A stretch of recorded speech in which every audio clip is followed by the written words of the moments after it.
Thank you. Thank you all very much. So in this first session, I really just wanted to set the scene for the context of food safety control in the international context of World Trade Organization, Sanitary and Phytosanitary Agreement, and to talk a little bit about international standards and how they filter down and affect national legislation and the work of inspectors, generally in the field of food safety. Because when we talk about fishery products, of course, the principles of inspection and control are the same for any food. So why do we regulate food safety? Well, we have to think about, of course, we're trying to make sure, we have to bear in mind that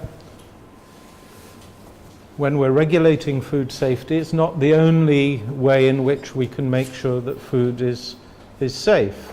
Other ways of ensuring it are by encouraging food business operators to adopt internal control systems, through training of food handlers, giving advice to consumers.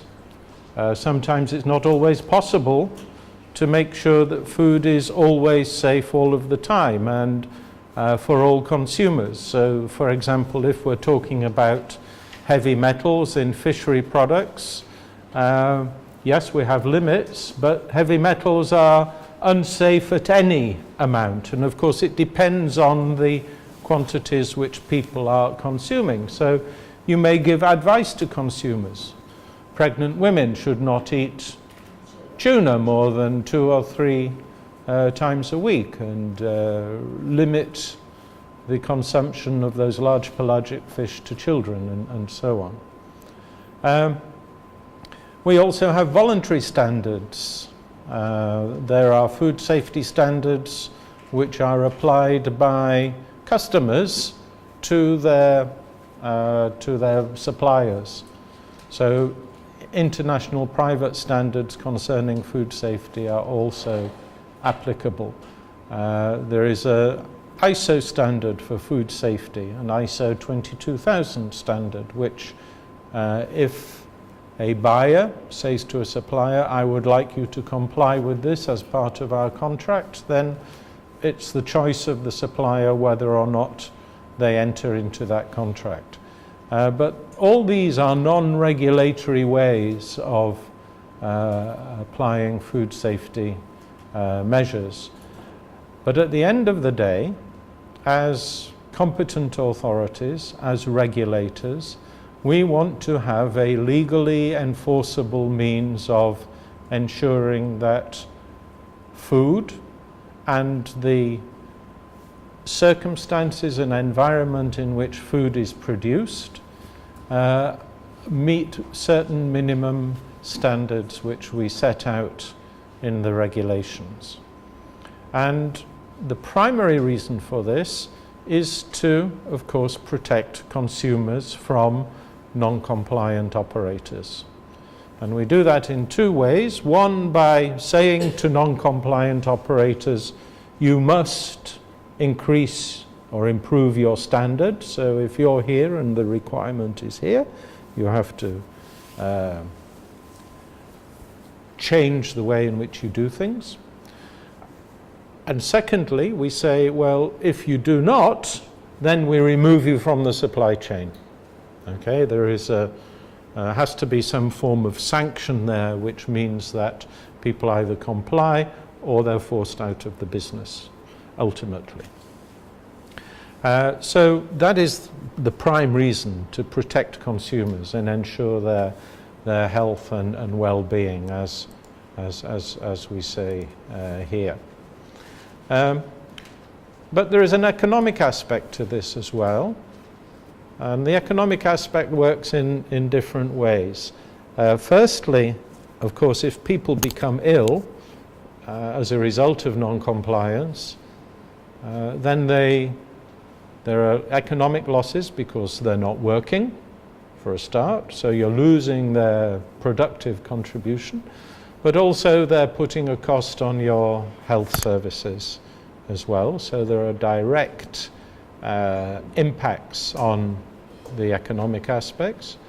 And secondly, and this is really rather important, is if you have non-compliant operators, they will undermine investment by compliant operators in the following way. Anyone who is operating without complying with food safety requirements, usually because there is a certain cost involved in compliance. You have to have stainless steel tables, you have to have a HACCP system, you have to train your staff, you have to have hand washing facilities, you have to put in hot water. All these things cost money. If one person does that and somebody does not do it, and the person who does not do it is allowed to continue operating, well, the person who has spent all that money will say, well, why do I bother? Why should I bother? So, in fact, they won't do it in the first place. So when you don't have that effective compliance control, everything stays at the lowest common denominator. Nobody will invest in improved safety and quality because what's the point? Why should I increase my costs, reduce my profit, if somebody else is allowed to operate without those requirements? So ultimately, when we're talking about the food business, and the food business is a very important business globally, all of agriculture, most of the fishery sector is linked into the global food business. If we don't have these standards enforced, we can actually restrict the level of economic activity by limiting investment. So there's a very strong economic argument for having food safety controls applied. And it also comes into play when we're talking about international trade, because as you will all be very much aware, because of the talk of the EU standards and things, many countries have been forced to upgrade their food safety control systems in order to reach certain markets to meet their requirements. And if you don't meet those requirements, you don't get into the market. So as a kind of table stakes, what you have to do just to get your product across that border, you need to have some food safety controls. And most importing countries in the world, your own included, put some requirements on what is coming into the territory. And if the product doesn't comply, then it doesn't get in. So these are some of the key reasons why we regulate food safety. And because it is such a common form of regulating agricultural food trade, over years people came to realize that sometimes this is used as a way of protecting your own industry. So that it's very easy to say, oh well, we can't accept any fishery products from Vietnam, for example, because we're concerned about some food safety problems. But when in fact that might not be entirely justifiable.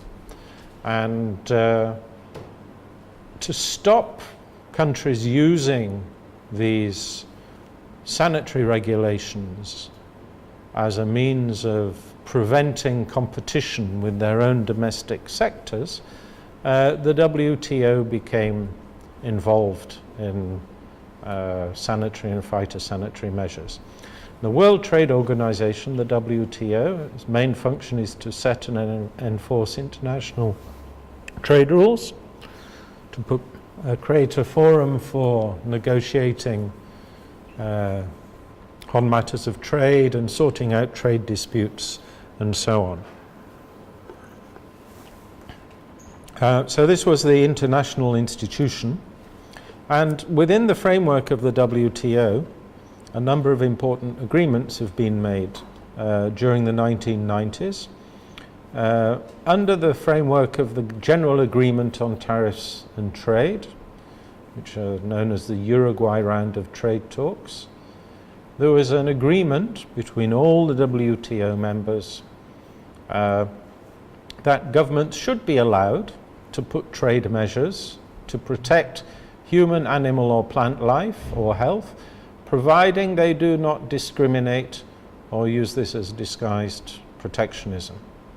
So that was a general principle, and this was followed in short order by two further agreements which dealt specifically with technical regulations and how technical regulations can apply to trade.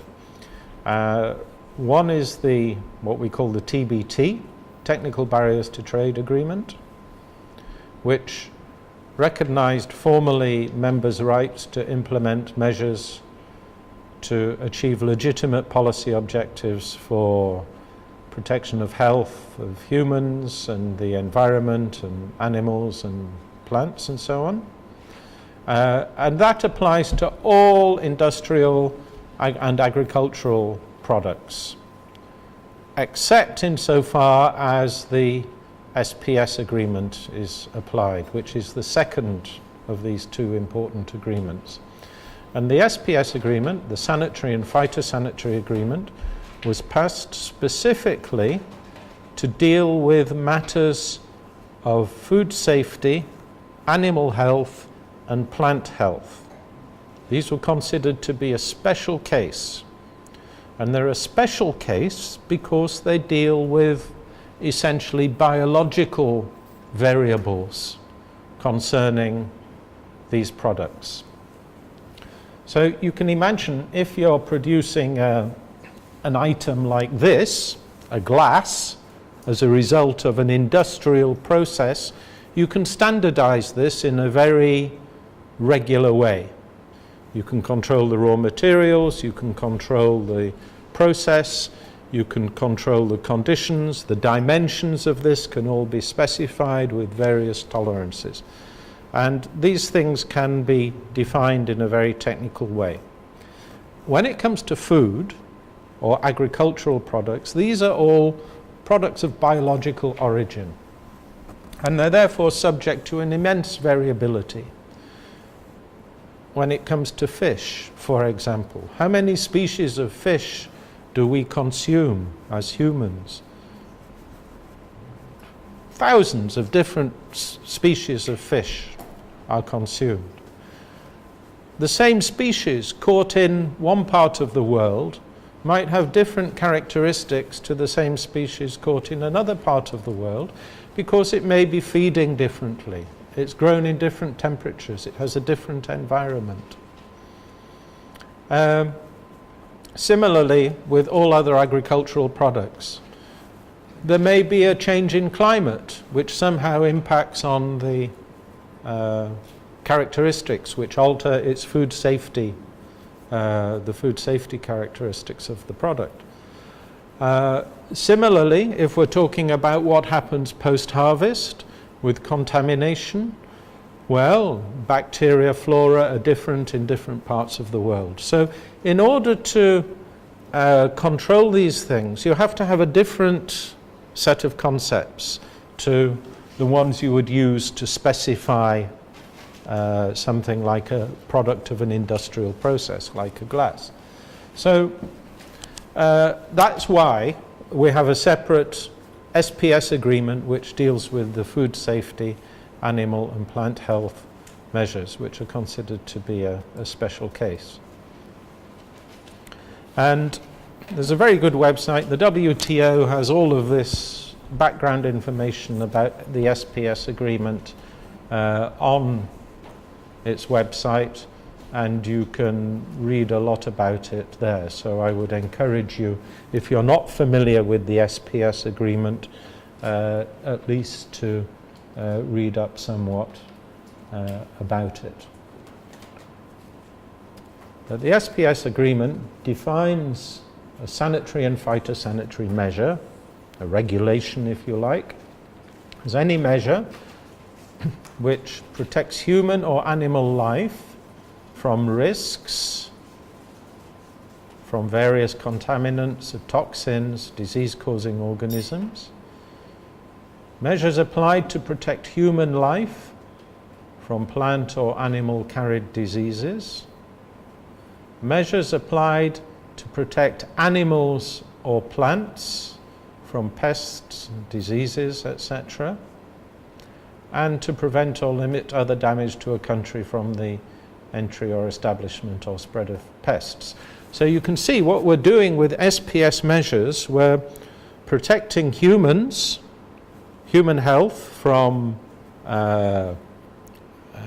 hazards which may be presented to them by the food supply. We're also protecting animals and plants. And one of the main reasons for this is to protect our agricultural production systems. In other words, to support farmers by avoiding the introduction of pests or animal diseases which can undermine their productive system. So you can see immediately that when we start talking about SPS issues, maybe you've been thinking about this from the point of view of how do we comply when we export our products to other markets. This is the main ethos which has been promoted in recent years. But the point is, you also can and should use SPS measures to protect your own consumers and protect your own production systems. So immediately you can see that SPS is not just about export, it's also about what's happening inside your country. And certainly one of the things we're now trying to encourage as we go around and run projects like this is, let's not just think about exports, let's just think about SPS as a holistic system where we set up a set of controls which apply in an integrated way to imports, domestic production and exports, because you cannot really, in all honesty, separate these things into separate compartments. And very often we do see them separated into different compartments with import controls in one institution, exports in another institution, and sometimes domestic controls in another one. So when these are all in separate institutions, it's very, very difficult to bring them together in an integrated control system. So this is one of the implications of the SPS agreement on the institutional structures which we use to, for example, control food safety.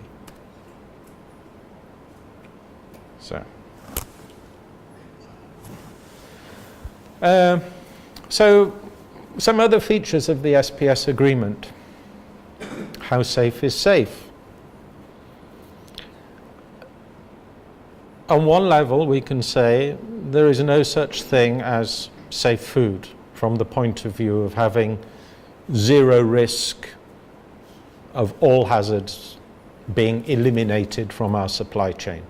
This is not the objective of a food safety system.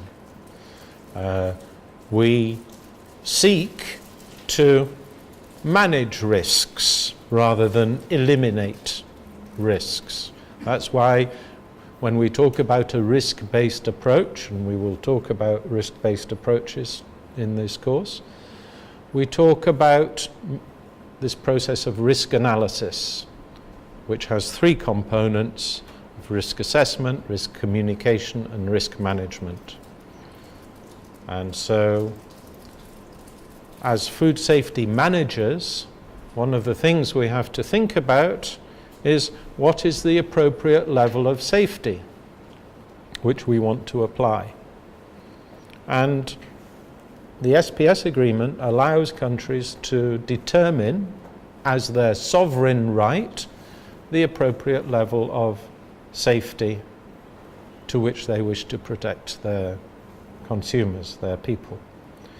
But what it does say is you cannot discriminate. So if you set a requirement for imports, it has to be applied to your own production as well. So you can't have a very high requirement for imports and then let your own domestic producers get away with non-compliance. So non-discriminatory measures, which should also only be applied to the extent necessary to achieve the aim which you're seeking to achieve. So that you achieve that aim, but no more. There should be no more restrictive to trade than is required to achieve the objective. Then you can apply higher standards if there's a justification, a scientific justification. Science has a particular role in the SPS agreement when it comes to setting standards. I'll talk about that on the next slide. And generally, we can use international standards set by international standard setting bodies, but if we choose to put higher requirements, then we have to justify it on the basis of science. So these are what the SPS agreement, this is what the SPS agreement says about science. Measures which we introduce should have sufficient scientific evidence. In other words, there must be some linking of cause and effect. So if you're going to put a regulation which says we are going to limit this substance, the presence of this substance in this product, then you have to have some evidence to say that that substance has some negative health impact. We're allowed to put provisional measures where scientific evidence is insufficient. So this precautionary principle. This was used extensively in the international scandal with regard to melamine in dairy products, which were produced by China. And you may have heard about this a few years ago, where milk powders, baby foods ended up with melamine contamination in them. Placed there intentionally, I should say, to increase the apparent protein content of the product. Most countries at that point didn't have any regulations about how much melamine there should be in a product because it's not something that was ever regulated. It was a new thing that was discovered. But you could put a ban on the import of milk powders from China based on this precautionary principle, which many people did until they worked out which parts were safe, which parts were not safe, and how to proceed from there. The SPS agreement also requires risk assessment. You have to apply measures based on an assessment of the risks. So this is the first time we see in international agreements this introduction of the concept of risk.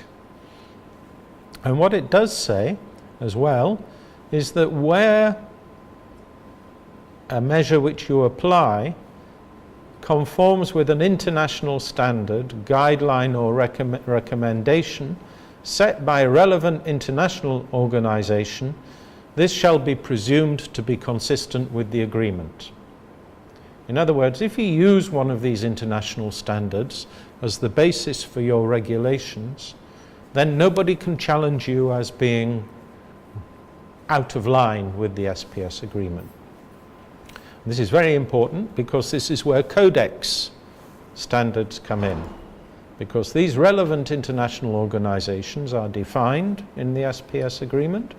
There are 3 of them. one for each area of SPS. So we have Codex Alimentarius, concerned with food safety.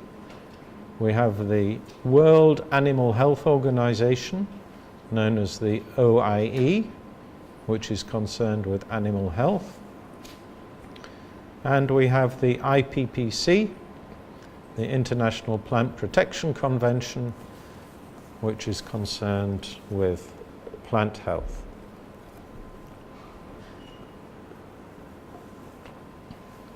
So these organizations are mandated by the SPS agreement as standard-setting organizations.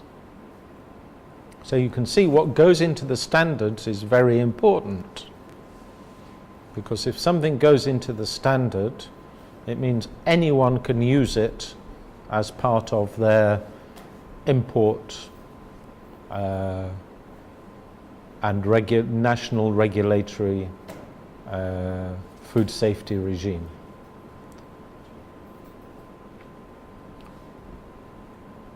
So what we have, Codex Alimentarius, which I'm sure everybody has heard of, is a joint organization set up by the World Health Organization and the Food and Agriculture Organization.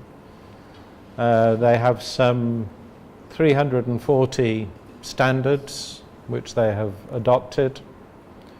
These are all on the internet, and they cover a wide range of different food-related issues, mostly related to food safety, but not exclusively. Some are quality-related, some are nutritional, but most of them are food safety-related. And they address issues such as product standards. In other words, if you want to know what the Codex standard for mercury in tuna is, you can actually look that up. They have a requirement for things like heavy metals or other contaminants. They also have codes of practice which govern what people do, and they have codes of practice in two areas for different sectors of the food industry, such as processing of fish, for example, handling of fish. They have a code of practice for.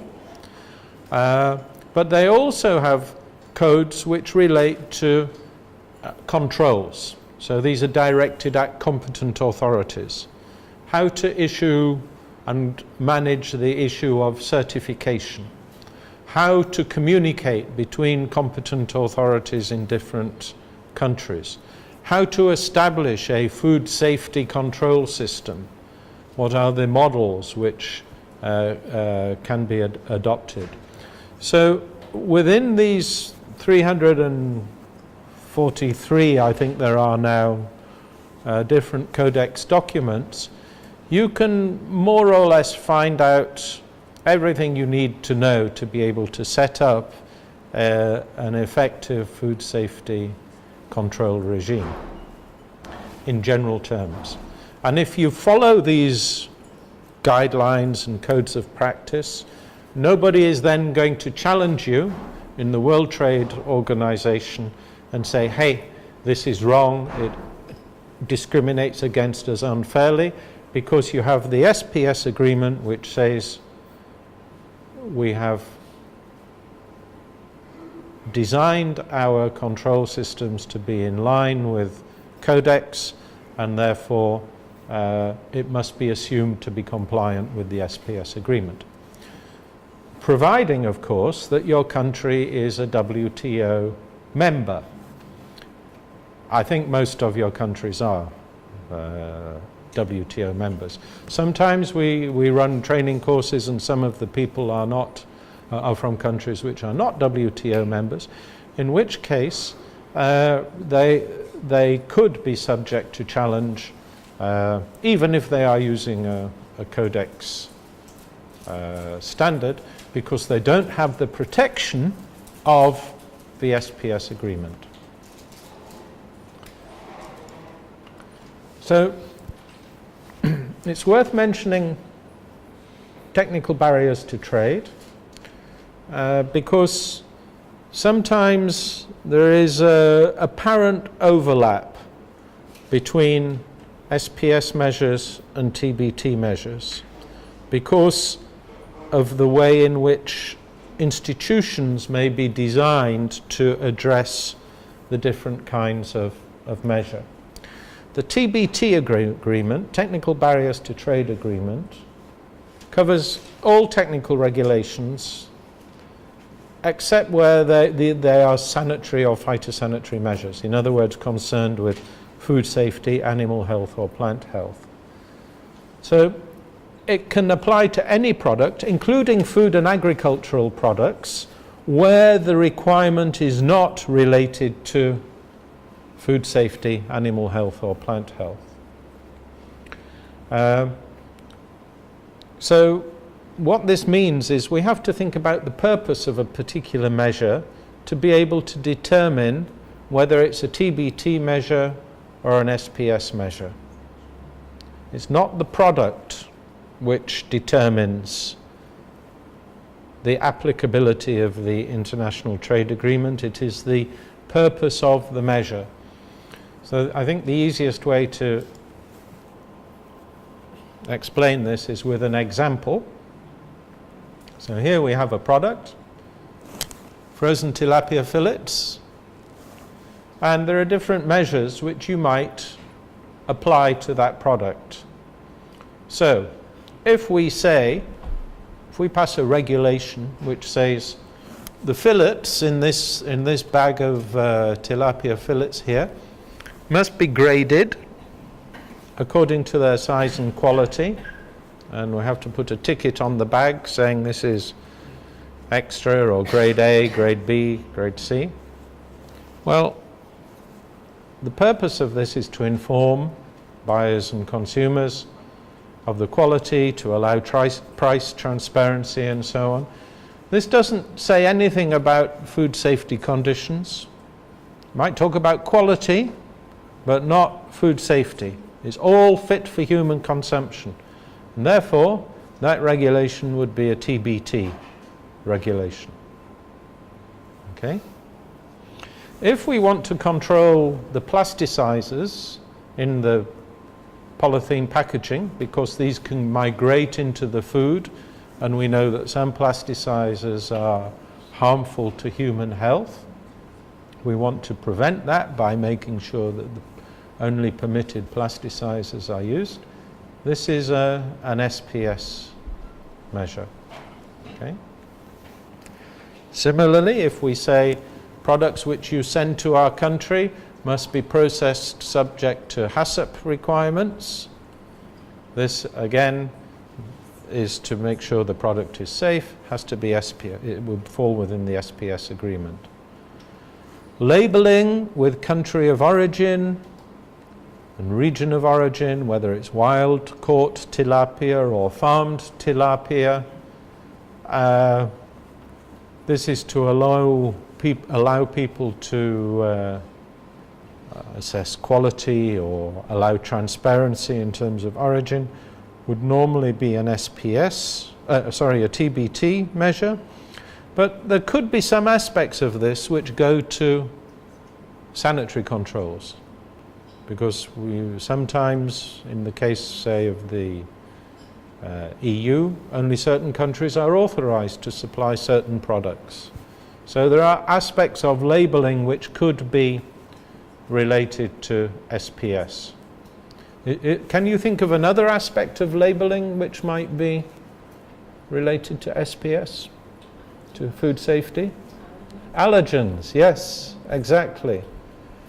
Sometimes we say if this product contains an allergenic substance, fishery products, dairy products, nuts, etc., these things should be labelled. Many countries now have introduced mandatory allergen labelling on their food, so you must indicate if it contains any traces any amount, even traces of one of these certain classes of food, to the extent that if it is even processed in the same establishment where an allergenic product is also processed, you should indicate that on the packaging. Veterinary medicines, again, to protect human health, so that would be an SPS measures. So the point is here, you can have one product with several different measures, some of which are TBT, some of which are SPS measures. So codex, as we say, some measures relate to SPS, some relate to TBT measures. And this distinction between SPS and TBT is very relevant for you, because when you're setting up a national control system, you have to think quite carefully about what it is you are controlling, because the ways in which you control matters which fall within the SPS agreement generally require a different approach to those which fall within the scope of the TBT agreement. And this is because very often TBT measures you can control mostly by product standards. In other words, you take a sample and you can check very easily the compliance in a laboratory. When we talk about SPS measures, we're talking about controls in the supply chain. You're talking about food safety. Well, food safety might be determined by something that happens on the fishing boat, or on the fish farm, or even before the fish farm, in the feed manufacturer, or in the storage of the raw material that goes into the feed. So you can't immediately check that and control it with a sampling and testing activity. So you have to think a little bit about the way in which institutionally you set up your competent authorities to deal with TBT and SPS matters. And this is a little slide which tries to encapsulate all of this. I'm not sure how easy it is to read, but in deciding how we set up our competent authority, well, you have a little decision to make about whether a particular measure is a TBT or an SPS measure.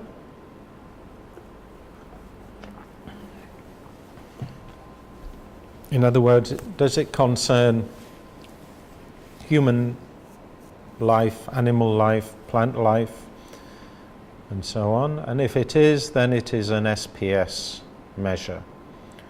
Well, in terms of our national markets,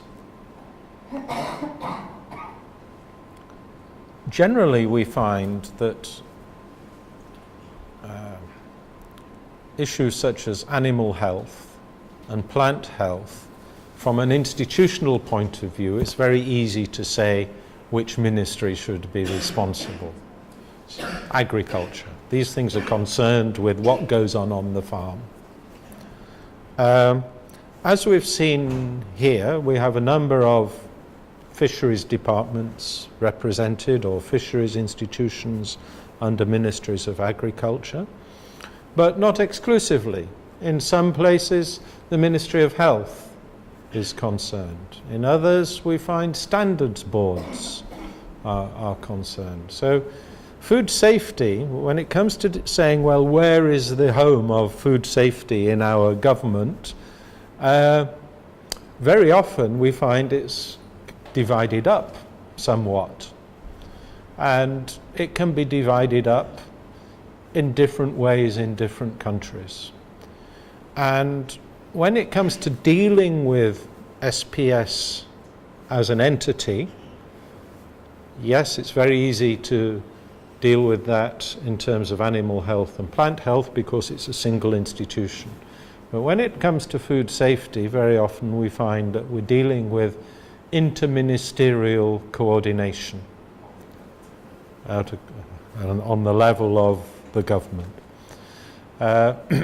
And these may be divided up in different ways. As we've seen here, we have some people responsible for food safety of fishery products. It means elsewhere in your government there's someone else responsible for food safety of other products of animal origin. Someone else might be responsible for products of plant origin.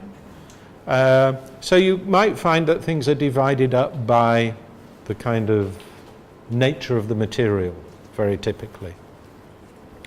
Okay.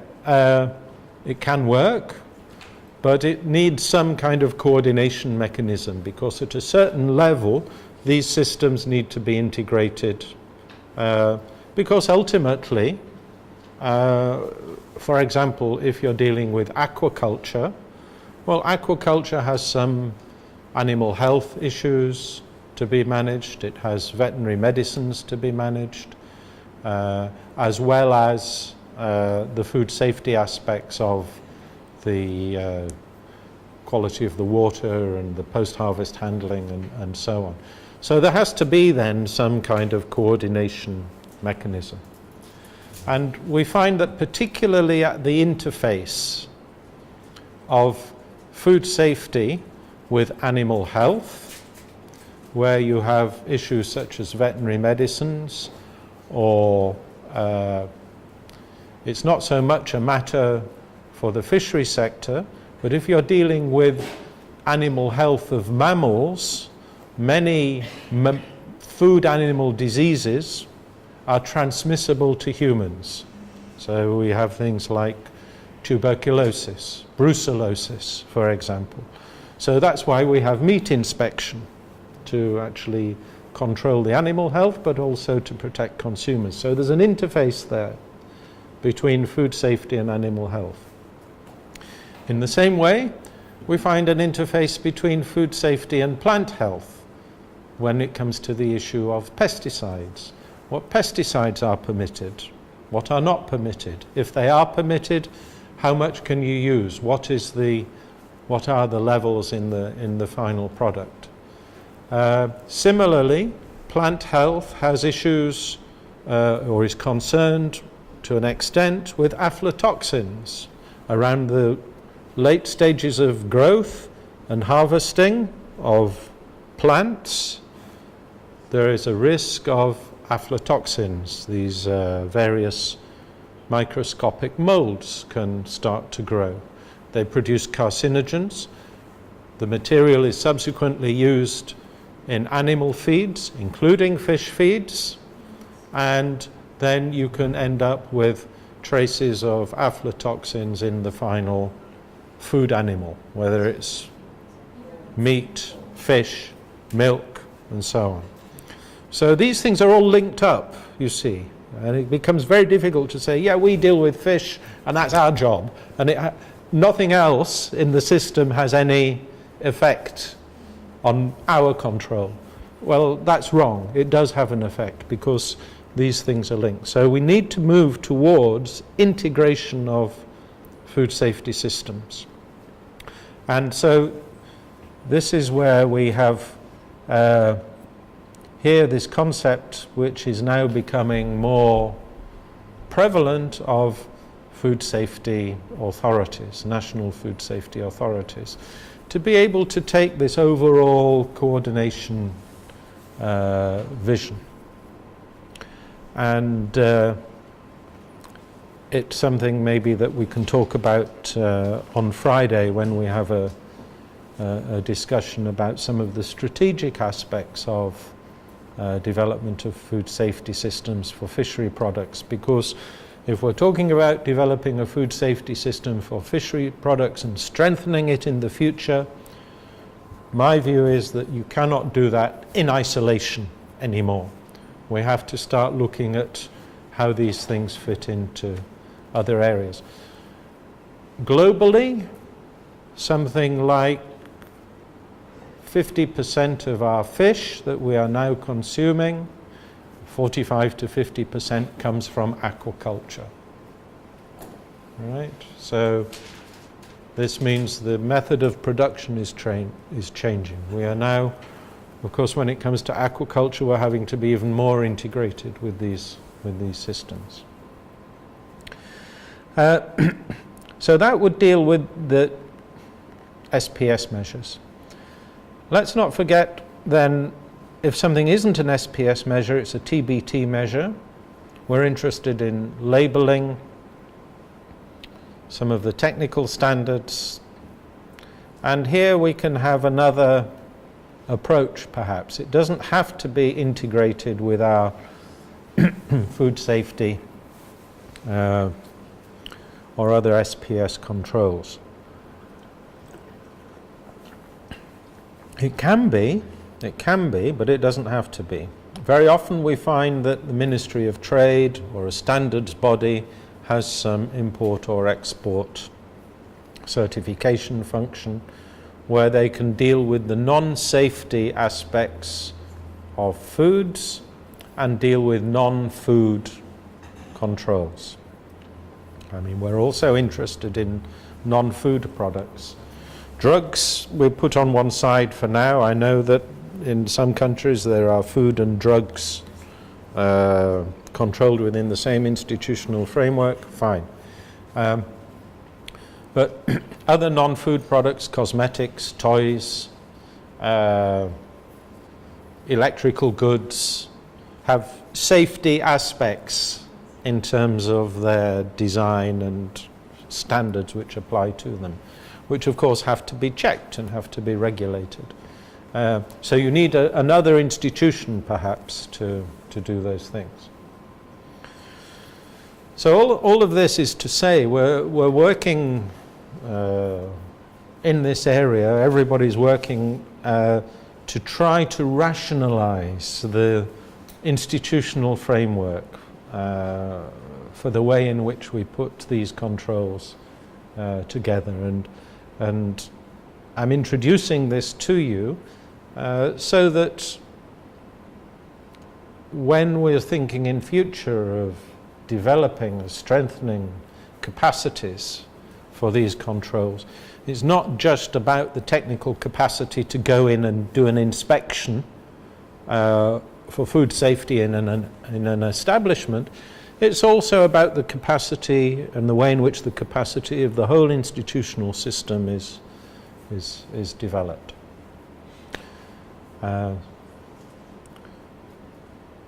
So this is an important thing, because if your institutions are not set up correctly, if you don't have clear mandates, if you have overlapping mandates with other institutions, where you might have 2 or 3 different ministries more or less trying to do the same job, you end up with a very dysfunctional system. You end up with multiple inspections of the same establishment by different institutions. So one day you might have the Ministry of Health going down and doing the inspection. The next day you might have the veterinary department from the Ministry of Agriculture going and doing a similar inspection. The next day you have somebody from the Standards Board going and doing an inspection. The next day you have somebody from the Fisheries Department. As a business operator, what do I think of a government that does that? Not very much, you can imagine. And worse than that, who do I pay attention to? I end up not paying attention to anybody because their credibility is destroyed, because they can't even work out between them who's responsible. You know? Notwithstanding the fact that sometimes you get diametrically opposite reports and recommendations from inspectors. Does any of this sound familiar? Yes. Yeah? Okay. I'm sure this is CAFSA's bread and butter, isn't it, really, trying to sort out these kind of issues. Yeah, so, you know, it's really important to get the institutional framework straightened out. And certainly when we're asked as consultants to go to countries and advise, this is always the first thing we try to look at, to try and get some rationality into these systems. And the first step is, of course, get people talking to each other. You see, we had a similar kind of thing in the EU in the early 1990s. I'll show you a slide at some point of the history of EU food safety controls. But we started off in 1991 with Directive 91493 on hygienic conditions for placing fishery products on the market. Those of us who've been around for 30 years or so will remember that. And that was for fish. Then there was a directive for meat. Then there was a directive for honey. Then there was a directive for dairy products. And they had all of these vertical directives. And it was okay, but the point is that there were different standards according to whichever sector. So when we had our big food safety reform in 2004, what they did was very sensible, which was they said, here's one regulation for the whole of the food industry, whether you're fish, meat, dairy, poultry, fruit and vegetables, doesn't matter. Here is your basic hygiene regulation. Then they put a higher set of requirements for products of animal origin. And then as an annex to that, you then had the special conditions for each sector, because you do need some special conditions somewhere in that system. And the beauty of that then is then you have one rule which applies for everybody. And certainly these days we would never advise anymore the idea of having exclusively for a fishery sector fish and fishery products hygiene regulations. We'd always advise you have your horizontal hygiene regulations which apply to all food safety operators, and then any special things you build on top of that. But you see what's happened, and this is because of the EU, the response to the EU. The EU has come in and said, we want this, this and this, if you want to trade with us. And people have looked at their whole institutional framework and thought, well, we don't have any of that anywhere in our system. So if we want to continue exporting, if we want market access, we have to build something for the fishery products. And that's what's happened in many countries. We see these fishery product regulations, vertical regulations, EU standard regulations, also institutions which have been developed to implement those regulations, to enforce them, all to a very good standard. It's fine, there's nothing wrong with it per se, but it's out of proportion to the rest of the food safety system in the country. So now, especially as we need to have a more integrated approach, what the challenge is to try to raise the rest of the food safety system and integrate it with the fisheries. Wherever we go, we do find that the most advanced food safety controls are in the fishery sector, if it's been trading internationally. And fish is the most important globally traded food commodity. It's 100 billion a year international trade in fish and fishery products. And so, and the EU trades, I think, with something like 80 countries or so. So it is a very integrated business. And we see, in some very poorly developed countries, we see some very sophisticated factories, we see perfect HACCP systems, we see effective controls, but you step outside the factory gate and then you're back to a developing country sector. So these are the things that I think as food safety managers, which you all are, first and foremost, responsible for the management of a food safety function, these are some of the things which we have to perhaps think about in a little bit more detail. And I wanted to say a little bit more about Codex. As I say, Codex is a really important institution. The Codex standards are important standards because they can affect your capacity to trade. And all countries are encouraged, as if you're an FAO member, they're encouraged to participate in the actual creation of Codex standards. Because there is a defined process for establishing these standards. The idea is that all members have the right to contribute to the development of that standard. And what goes into the standard is what is agreed by the Codex committees. And essentially, if a standard is produced which potentially disadvantages your trading position, then you can lose out in terms of international trade.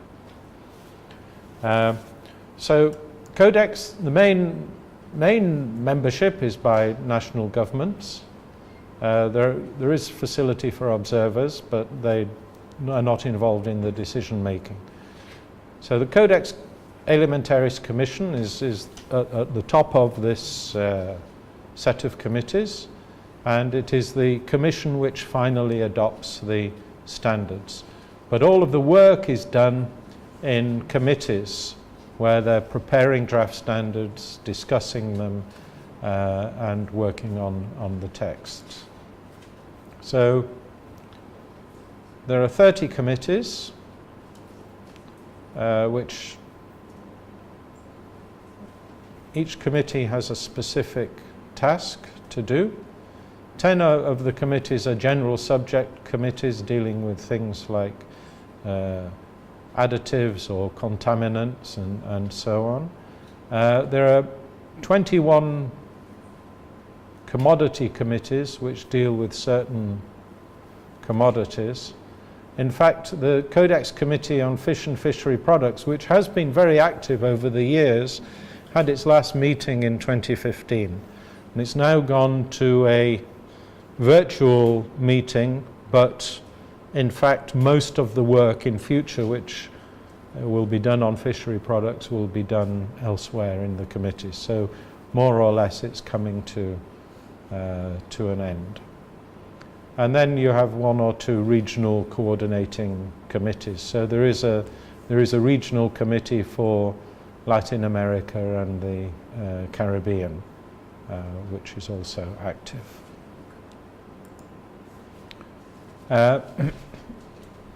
So Codex committees,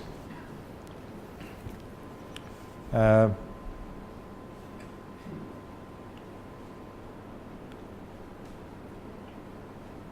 the executive committee of the CAC has 6 elected members from each of the geographical regions. But as I say, most of the work is done in the expert technical committees. Examples might be expert committee on food additives, pesticide residues, microbiology. These advise the member states with regard to the science. So these expert technical committees are comprised of scientific experts from different institutions in member states. And they will deal with things like additives, residues, and microbiology. And then at the national level, members are required to or invited to establish a Codex contact point and a national Codex committee. Now, the contact point should be able to give information about the regulations in place in that country. Should also be able to coordinate the National Codex Committee.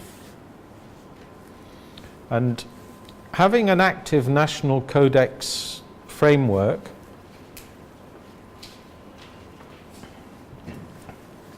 will allow you to do two things.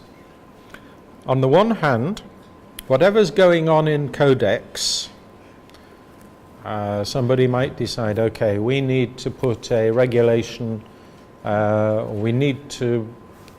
we propose to revise the levels of heavy metals in fishery products. Well, if the relevant Codex Committee decides that this is something that should be worked on, then a draft proposal will be made. That will be circulated to Codex contact points in member states. So you will get a proposal to say, okay, we want to reduce the level of cadmium in cephalopods, for example. Well, that may have trading implications for your country. If you're a big exporter of octopus or cuttlefish, that's the first thing. If you know that the products which you are selling may be susceptible to maybe rather higher levels of cadmium than are set out in this draft proposal, and this could be because of natural variation, because of the nature of the fishing grounds which your fleet is exploiting, well, you need to be able to say something about this proposal. Because if it goes through and this lower limit is adopted by Codex, your products are above that limit. If it's been adopted, then you can't say anything against it. People can stop your products going into their market because they don't comply with the Codex standard. So, in the standard setting process, you have to be very alert to what's in the Codex pipeline. And this is the job of this contact point and the National Codex Committee. Yeah, Julian. Wouldn't it be guided by a critical limit instead of just? Well, these are maximum limits which are set out in Codex standards. Because if the natural environment or where you're harvesting from has an unusual high limit, naturally which is above whatever critical limit is set, then automatically the product would have already been unsafe or unfit for consumption. Well, not necessarily. I mean, if you take something, say, if you take mercury, you have this Codex limit of 1 milligram per kilogram, right? Suppose and your product complies, mostly. You can say, suppose you then, know from your own monitoring that 99% of the products which you harvest are below that limit. However, suppose there's a proposal to reduce it to 0.5. Well, this might exclude 25% of your products if that limit was so reduced. So this is why you have to be alert to proposals to either introduce new parameters, right, or for changes in existing parameters. And that's the job of the contact point and the National Committee, to be alert to everything that's going on in Codex and say, oh, this proposal is of strategic interest to our fishery sector or to our livestock or rice production or whatever, and make sure that there is an adequate national response to the Codex Alimentarius Committee dealing with this. to say, hey, no, we object to reducing that limit because X% of our exports will not comply, and therefore we don't agree with the limit which you're proposing. And if you don't do that, and the standards are set without your interests being taken into account, you lose out on international trade. So that's a very important role of these Codex committees, and one reason why you should be integrated. And certainly a part of the work that Codex does is concerning fishery products, and if your fisheries department, which is involved in food safety of fishery products, then one of the jobs that you should be doing is knocking on the door of your national Codex point and making sure that you are involved in that network, because otherwise these decisions can be made without your contribution. So what kind of relationship does the Bureau of Standards have to do with the National Codex Committee? Well,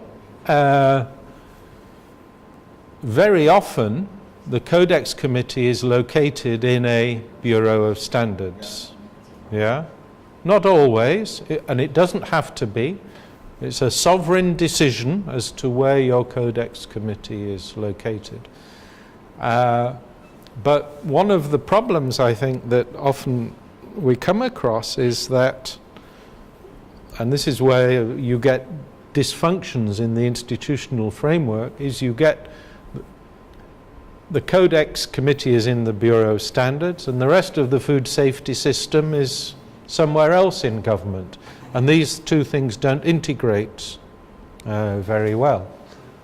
And that's one of the issues you often have to try and resolve as you're moving forward. I think what happened was, because they call these things standards, when government's thinking, oh, where do we put this? Oh, well, give it to the standards institution. Irrespective of whether that standards institution has a role in food safety regulation or not. Yeah, and it can be a problem. It doesn't have to be. I mean, it depends how open that standards body is to linking with other bodies. And then there's a second role, a related role of your National Codex Committee, which is, as well as responding to proposals at the level of Codex, it's to make sure that your national regulations are in line with what is in Codex. Because if they're not, you can also have difficulties in terms of getting your products into international markets, for example, because you might have a product which is acceptable for circulating nationally, but if it's not, and meets national requirements, but if it doesn't meet the Codex requirements, then that cannot be traded freely without going through some other step. So trying to keep your national legislation coherent and in line with Codex Alimentarius is also important. So this is the work of the National Codex Committee, and if your own department is not currently engaged actively in Codex matters, then we would certainly encourage you to do so in future.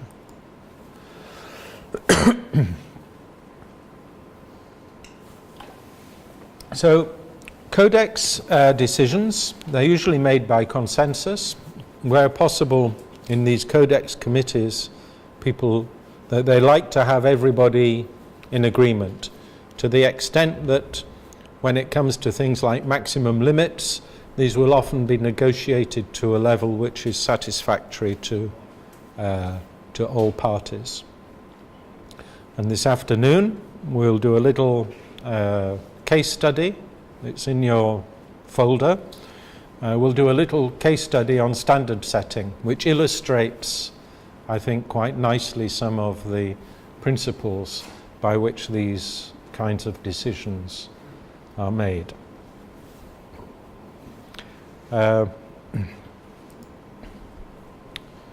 Yeah, and the decision-making process is a long one. 8 steps have been defined in Codex committees. These things never happen quickly. There's a lot of backwards and forwards between Codex committee and states and national Codex committees and consultations and revisions and so on. And typically a Codex standard will take several years from start to finish. And it can be stopped at any point because, for example, data may not be available. The toxicological data may not be available to allow a standard to be set for a contaminant because we don't understand the dose-response relationship. How much do you have to consume to have a certain physiological effect on your body? So if that data is not available, then maybe studies have to be undertaken. You may have to do studies to try and understand the level of presence of a particular material in the supply chain. Very often we don't have the data to say, well, which species are these contaminants in? What is the frequency of different levels, and so on. So quite often the process is held up pending research. However, there can be an accelerated procedure in certain conditions. So a very important publication for us in our sector is the Code of Practice for Fish and Fishery Products. It was updated up to 2011. There are a number of amendments which are still in the process for this concerning 1 or 2 aspects of food safety of fishery products.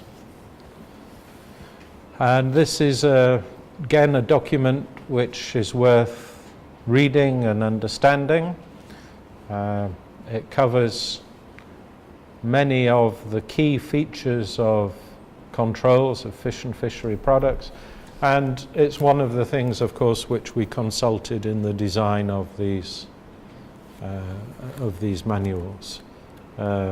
Wasn't the only source, but it was a very important source. So please do have a look at this at some point as well. It should be on the bookshelf of every fish inspector, and to understand both the general requirements and also the specific requirements. It covers basic hygiene, handling conditions. It requires HACCP to be in place, and then it deals with certain specific food safety characteristics of certain specific products. Aquaculture, bivalve mollusks, of course, as filter feeders, these are can be regarded as high-risk products. Processing of fresh, frozen and minced fish, processing of surimi, coated fishery products, salted and dried, smoked fish, and then certain products, lobsters, crabs, shrimps, cephalopods, canned fish, processing, and then some aspects of distribution. So it covers a wide range of products and different levels of the supply chain. These are some of the examples of other Codex standards which are available. So things like sensory evaluation of fish and shellfish in laboratories, model certificates, code of practice, well, we just saw that one, standards for quick frozen fish, standards for canned fish, range of different product standards here. So codes of practice deal with the actual process, standards deal with what are the characteristics of the final product. So all of these are on the internet. You can search for them on the Codex website and consult them as required. Another document which we find very useful, it's not actually a Codex standard, it's a joint I think it's joint guidelines. It's called Guidelines for National Food Control Standard Food Control Systems. Yes, sorry, it is a Codex guideline, which deals with some of these institutional aspects. How to build your food safety control system. And it talks about different models. It talks about the Food Safety Authority model. It talks about a mixed model with different food safety in different institutions with some coordination mechanism. It talks about a mixed model with reduced coordination and tries to advise on which should be what are the features of each to be considered. Very useful if you're looking at ways for food safety system reform. This should be your starting point. And it's all, the beauty of this is it's a Codex document, so it's something you can wave at policy decision makers. The problem with all of this, of course, is our political masters, our policy makers, our ministers, our permanent secretaries understand very little of these kind of issues. I'm sorry to say. It's kind of over their head. And they tend to deal with these things in a very simplistic way and do not appreciate the nuances and this link between the science and the institution, which you need to be able to manage, to be able to effectively operate a food safety system. And yeah, I mean, I speak to a lot of ministers and people at that level, and you try to explain these things, and after 5 minutes they're kind of looking into space, and you realize you've lost them. And in any case, 6 months later, there's another person behind that desk anyhow. So, you know, it's very difficult to get these kind of reforms implemented. And then some other very relevant documents for us, which might not be directly concerning the fishery sector, but these Codex documents are applicable to what we are doing in the fishery sector. Principles for food import and export inspection and certification. Guidelines for the design, operation, assessment and accreditation of food import and export inspection and certification. Guidelines for food import control systems. And guidelines for the exchange of information between countries on rejections. So they might, when you're looking through Codex, bear in mind that there's more of relevance for you than just fish. And it comes back to this fact that primarily what we're doing here is food safety, and it just happens to be that the product we're concerned with is fish and fishery products. But the principles and the overarching framework is one of food safety. And I think that is a very important message, which I think, since it's coming up to lunchtime, I think we can take with us for lunch.